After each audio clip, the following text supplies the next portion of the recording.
start here. Our next speaker is Reed Montague. He's the Virginia Tech Korean Vernon Mount Council Research Professor and also Professor in the Department of Physics at Virginia Tech. He's going to give his talk, A New Approach to Rapid Neurotransmitter Measurement in Humans During Active Cognition. Are we up there? Nope. Yes. Oh, okay, thanks. Where's the clock? It's right there. I've already 13 seconds in. Okay, thanks for inviting me, Mike, to speak at my own place. I actually rarely speak here, so that's good. And apologies to Jonathan Flint. He will have heard all this. I was out at UCLA recently, and so it will not be any more or less exciting than it was then, and 7 people in the audience fell asleep. Okay, so we're going to shift gears here. We're going to, except we won't shift neurotransmitters. So this talk will be focused on dopamine and its partner serotonin, but we're going to shift models. I'll be using human beings as models of human beings, okay? They'll have either Parkinson's disease or essential tremors. So I am, by inclination and publication record, a computational neuroscientist. I'm very interested in detail of how it is that the brain and the various levels of support in the brain support various kinds of computations and information processing. So beyond the very complex signal processing that we saw in the last very cool talk, by the way. Where's the speaker? That was great. And I just came from a dopamine workshop in London, hearing the same sort of thing. The number of tinker toy tools we have for looking at one system after another and differentiating parts of where the signals are moving and going up and down are replete now. Okay, but those kinds of questions are different from how does that kind of activity support essentially a computer program. Okay, because it isn't just one signal with no information content. The signals have information content. And that's the kind of question that computational neuroscientists are interested in at multiple levels in the nervous system. And so I'm going to talk about a computational model, and I'm going to flesh it out a little bit, and what I mean by it, called the reward prediction error hypothesis, something I worked on with Peter Diane, who's now at University College London, something like 20 years ago now. And we'll start with that. And I'm going to say what I mean by a computational model here. Do I have a pointer? Yep. Okay. So the reward prediction error hypothesis is a hypothesis about what the firing rate changes in dopamine neurons mean. And what they mean in words is that pause, burst, and no change responses in these neurons represent reward prediction errors. They represent errors in predictions about near-term future rewards. Okay? So if it's an animal and the animal's trying to decide in a simple task, do I poke A or B, depending on the history of whether A has returned food and B has returned food, it makes estimates of this. This information is fed to these neurons, and the neurons are taking a difference between the prediction for A and the prediction for B. That's reflected then in changes in firing rate in the dopamine neurons. Those firing rate changes move out to the terminals. Dopamine is released, and putatively, dopamine fluctuations carry that information in that form. One new idea that's embedded here, I've written right here. These neurons are emitting information even when they don't modulate. Okay? So when they don't change, they say things are just as expected. Well, that's just as information bearing as things are better than expected, right? Okay? And this is ongoing. What that means is that the downstream systems don't change their assumptions about the semantics of dopamine fluctuations. If quiescence and non-modulation around baseline can communicate information, that means the downstream structures have to know that. Okay? Just something to keep in mind. What do you do with that information? Well, I've put up here Donald Hebb, the famous Donald Hebb's hypothesis from 1949, which is basically how is it that correlations in the world get stored in the brain? And his idea was 2 neurons that fire together wire together. 2 things that happen concurrently out in the world get wood burned into your nervous system as a correlation. You set some parameter. We all think this, at least in part, is represented by changes in synaptic efficacy. The problem with this idea is that it offers nothing in terms of those association storages for chaining events together through time. You need to add something to it. We added something to it a number of years ago, 23 or so. This is for the young people in here. Anybody here under 30 years old? Can I see a show of hands? Okay. All you guys, you see this pithy title here, using aperiodic reinforcement for directive self-organization during development? Not a pithy title. Not a pithy title. Do not title your papers like that. But the idea change from Hebb is this. We present a local learning rule in which Hebbian learning, correlational learning, is augmented by a prediction error signal, which we thought was being carried by dopamine. Okay? So it goes from a bipartite rule to a tripartite rule. Things are correlating together, they're going to strengthen or weaken, then the direction of change is going to be delivered by the neuromodulator. Okay, you can test this idea, and people have tested it in a number of settings. And I'm drawing the sort of dopamine circle of life here to show you what we're going to measure in human beings. So here are the dopamine neurons. They chatter in the context of a task. So something is framing the task for the system. Modulate the spike rate in the neurons. These modulations run out to the end, and transmitter is released. And here's the fluctuating transmitter.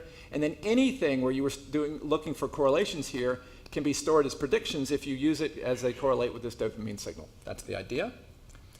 Where does it come from? It comes from this simple idea that came out of basically 50 years of operations research led by a guy called Richard Bellman. And that is, if you take and make the assumption that animals are trying to assign value to the states they're in or to the buttons they may press, the one idea is that the value of a state at time t doesn't depend on its past, but is the average of the discounted reward from that state into the future. In other words, the importance of the next thing I do here depends just to the future of that and not on the past. Okay? And it's discounted into the future. That's the one idea. That's Bellman's idea. That's a bunch of people's idea, actually, in the 50s. When you write that down in an equation form, you write the value of some state, S at time t, is the expected value or average over the future rewards received. I've written it just discretely. So that's the reward that you would receive at time t plus 1, at time t plus 2. Gamma is a parameter between 0 and 1, so it discounts it into the future. The long-term future is less valuable than the short-term future.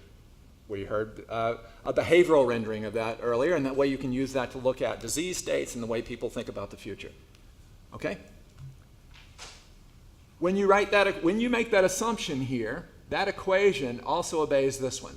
And this is called the Bellman equation. Okay? So if 1 is true, 2 is true, and if the left-hand side equals the right-hand side, then this right-hand side minus the left-hand side should be approximately 0. That's the control signal we're looking at. This is what we think the dopamine modulation carries. Okay? There's a more streamlined version of this. It sounds all, cartoony, but this is what we meant. There are no experiments that contradict this yet, and this has been tested in a number of cases. So we went in to test it in human beings. So it's been tested in rodents. It's been tested in primates. We went in to ask, a human has a lot of levels of control over their behavior. Dopamine is important to a human. Humans value the future in very different abstract ways. Maybe this is not right in humans, and when we do rodent experiments, we're kind of getting distracted because we've restricted to the behavioral space. Okay? So we're going to take that model, build behavioral models of, we're going to build behavioral probe that we're going to do around that model that I just showed you there. We're going to develop bold imaging signatures, functional neuroimaging signatures, find targets there, and then during DBS implantation surgeries, deep brain stimulation implantation surgeries for Parkinson's disease or essential tremors, we're going to put an electrode down, and it's going to go right into one of those areas where we see these control signals as identified by bold. Okay, so it's a kind of a sequence of steps. Nothing is known, as I write here, nothing is known in Parkinson's disease about what information is no longer present in the dopamine signal or not. So that's a relevant measure, independent of why the neurons are, there's a lot of problems in Parkinson's disease, like why do the neurons die? But this is, as they die, do they lose one kind of information faster than the other, et cetera. We're going to play one simple game. Here it is. You sit in front of essentially what we call a price trace. You have, you're endowed with $100, and you can bet between 0% and 100% of that each time you're asked. If the market fluctuates up, you get a gain. The relative fractional change in the price, I've written that over there as R of t. You see R of t is the change in price divided by the price. Okay? And you experience a gain. Okay? So if you've bet positively into the market, you've experienced a gain. And when you see the market fluctuation, you experience a kind of loss, the foregone gain. We call this a fictive error. So you won because you bet 42% into the market. You also left this amount on the table. There's a sense in which that's like a loss. It's foregone gain. And people are differentially sensitive to this regret piece versus this experience piece. Okay? So you might expect that the setting of this here and the way in which foregone gains and actual gains push you around would be an individual difference measure that you'd see in people, and indeed it is. Okay? If it goes down, you experience a loss. Okay?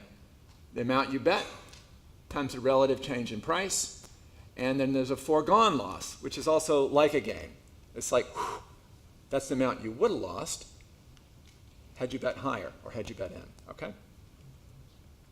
In a sense, the gain and the foregone loss are the same, and the foregone gain and the loss are the same, in the same category. What we're going to do is we're going to look at using this game, and we're going to focus first in the bold imaging on gains and errors over gains. We're going to look at the reward prediction error, the difference between what you bet and what you actually outcome, and the counterfactual error, what you could have gotten if you bet all in, and what you actually got given your bet. We're going to track these in bold imaging. Let me show you how you do this. So first you form the difference. So here we are, if we bet 100% in times the fluctuation in the market RT minus my bet times the market fluctuation, we get a parameter that acts as the counterfactual or fictive error. All right? Once you form that, you can ask, how much does this explain your behavior? How much does this explain the change in your next bet? And divide it up into 3 categories: low, medium, and high fictive errors. And what you see is low, medium, and high. It comes up and explains an enormous amount of the variance in your next bet. The 2 things that explain what you do next in this simple set a bet, get a gain or loss, rinse and repeat game are the fictive error and how the market's doing. It's just sort of how you feel. So if you're kind of winning a lot, market is high, plus the amount that you leave on the table. If you leave a lot on the table, it drives you into the market, okay? That's the behavior. How do you go hunting for this in a brain? Well, what you do is you take each piece of that little model I've shown you here. Here the market changes, and this is an individual person's set of choices. Now I've separated them evenly here so you can see them. So this is choice 1, that's the market. That's the bet they made. That's the fictive error over the case where they have gains, and I'm just showing the gain case here. And you convolve that with the way that the bold response should cause responses in the signal. This is the hemodynamic response in the brain. So this is what's called the canonical hemodynamic response. If I put a snap in your ear and I looked at the response in your auditory cortex to that point stimulus, that's the kind of thing you would see. So we then take that and we say, here's the thing we're looking for here at these moments, and they're modulated by these heights here, and we're going to convolve that with that signal, and we're going to get 2 kind of time series here, the fictive error and the reward prediction error, or what we call TD error, and we're going to go hunting for this through all the voxels in the brain. We're going to look for things that dynamically correlate to that. Okay, so this is different than I'm looking at your brain on fictive error and your brain not off on fictive error. This is tuned to each person. In doing that, we can see that we identify, this is the coronal section here, this is the striatum of a person, this is the caudate, this is putamen, and you see that it strongly overlaps the caudate and the putamen if you look at the experiential error, the reward prediction error. If you look at just the fictive error, you separate it out from that, you see a region in the ventral part of the head of the caudate nucleus. This is where we want to stick our electrode in the DBS patients. So when we came here, we moved an effort that we had started in Houston, Texas, where you got it into work 1.6 times in 3 years. I'll tell you what 0.6 times works, no question, if I have time. This is what the probe looks like now. We went to Wake Forest, and we have a collection of fantastic neurosurgeon collaborators there. We had to redesign the electrode to fit into their guide cannula. So we're going down surgical computed trajectories in their guide cannula that's going to go in there anyway. We're not poking extra holes in the brain. And this is the probe, okay? So this part of the probe is a carbon fiber, and we're going to run a method called rapid fast scan cyclic voltammetry on it, and it's about 7 microns in diameter. I'll put a human hair there for scale. This shows the trajectories down through the caudate nucleus. So this gray area right there where my wiggly hand is sort of sketching it in, this is the trajectory we're going to. They're heading to the subthalamic nucleus here. And so they stop, and our electrode comes out the bottom, and we get about 15 minutes. In doing this, there are a bunch of challenges. I've written them up here. But the main challenge was the standard method for extracting this signal didn't really work. Okay? So we've invented a new approach to the whole problem. So the main, I'm going to just skim over this because there's not enough time to do a technical talk here. It's an interesting augmentation of it. So the game here is you take a voltage on that carbon fiber and you sweep it, this is 10 milliseconds, up and down across this range from negative 0.6 volts to 1.4 volts and back.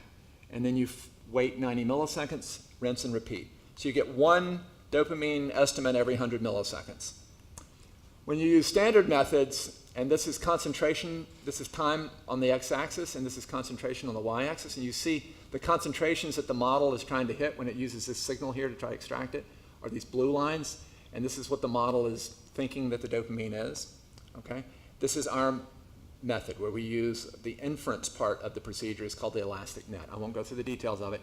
Bottom line is they're not even close. And this is trained on the same electrode, et cetera, et cetera. This is us going kind of head-to-head with the electrochemical community.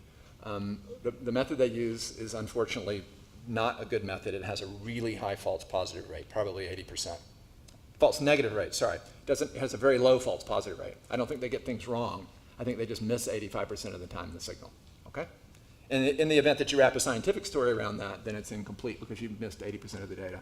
Okay, so this is a person. This is in Houston, Texas, the one time it worked. And I'm showing you here the market trace in blue, and I'm showing you the guy's dopamine in black. Now the thing to remember here is that this is slow. So he makes a choice, the market goes up. This is the case where the market went through a bubble. The market fluctuated up. This is a 4 sigma fluctuation and then crashed. Okay? So it goes up, and the dopamine tracks it. And it goes up again, makes a decision, goes up. It's taking a few seconds in between each decision. So this is a slow 2-minute rise, and then it crashes. But one thing you might notice here is that actually the dopamine pulls out of the market early. We saw this over and over again. In fact, the dopamine strongly correlates with the market trace here, so much so that you can make a model, an artificial intelligence model, that uses the past dopamine changes to predict what to do next, and you can beat all 350 people that have actually played this game in the lab in the functional imaging scanner. Okay. Not this guy, though. This guy lost 20% of his initial money, but his dopamine, if you'd listened to it exactly, could have made 120% on it. Okay? We moved here, and we were able to, where are we? We moved here, and we were able to up our numbers substantially. So in the last 2 years, we've done 60 subjects at Wake Forest, mainly because we've just fixed the whole procedure and we know how to get the signal out, and also because Ken Kashida is some kind of like alien spawn. He's a postdoc that led this, and he can drive to Wake Forest 100 times and act like it's nothing. I couldn't, of course. We went looking for it, and so I plotted here on the left the reward prediction error distribution that all these people, this is pooled data over 17 humans, and I'm showing you what the response of the dopamine aligned to the outcome for positive prediction errors and negative prediction errors. And you can see this is a very impressive hump. We saw absolutely nothing. All right, so I was very, very happy. This is a happy moment in my life. Then I realized that what we were looking for was really a signal that had two pieces to it, if in fact dopamine was carrying it. That is, it has the reward prediction error piece and the fictive error piece. And so what if dopamine was carrying both of those things? Well, the fictive error piece depends on the size of your bet. So if you start sorting on bet size on these responses here, in fact, you see that for positive errors and negative errors, you get a positive peak for dopamine and a negative fluctuation for dopamine fast on bets where they're all in. And then you can sort on that. In fact, let me go to the next slide. Okay. Here's high bets, medium bets, low bets. The positive errors are in green, the negative error is in red, and this is the dopamine response to a negative error for high bets, positive error to high bets. They've collapsed down to 0, and then they've inverted at low bets. So at low bets, dopamine encodes positive prediction errors as negative fluctuations in dopamine, and negative prediction errors as positive fluctuations. And it exactly follows from the way this counterfactual piece would add in. You can't account for that by changing baselines unless you said that the baseline was for some unspecified reason dependent on the bet size. We use, am I at 20 minutes or 25 minutes? 20 minutes. Okay, I'm going to eat up my question period. No questions. No questions for you. Okay, I'm going to show you that you can now take this same sort of mathematical trick we played on this carbon fiber, and you can stably extract both dopamine and serotonin, and you can ignore the places where they overlap. That's nice. That's an augmentation.